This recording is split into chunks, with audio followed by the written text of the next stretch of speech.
Hello সবাইকে, কেমন আছেন সবাই? আচ্ছা, কে কে চিংড়ি মাছের মাথা দিয়ে বড়া করে খেয়েছেন বলেন তো? আমি কিন্তু আজকে আপনাদের সামনে নিয়ে এসেছি চিংড়ি মাছের মাথা দিয়ে বড়া। এই তো এখানে চিংড়ি মাছের মাথাগুলো পেস্ট করে নিলাম, সাথে কিছু পেঁয়াজ কুচি,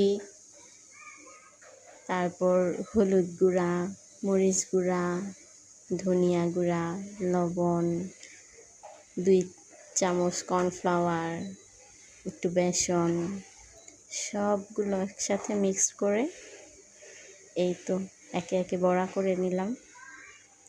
বিকেলের নাস্তায় জাস্ট জমে যাবে। একবার ট্রাই করে দেখবেন যদি আগে কখনো ট্রাই না করে থাকেন। আর আমার ভিডিওটি যদি আপনাদের কাছে ভালো লাগে তাহলে অবশ্যই লাইক, কমেন্ট অ্যান্ড সাবস্ক্রাইব করতে ভুলবেন না কিন্তু। আমার ভিডিওটি দেখার জন্য অসংখ্য ধন্যবাদ আপনাকে।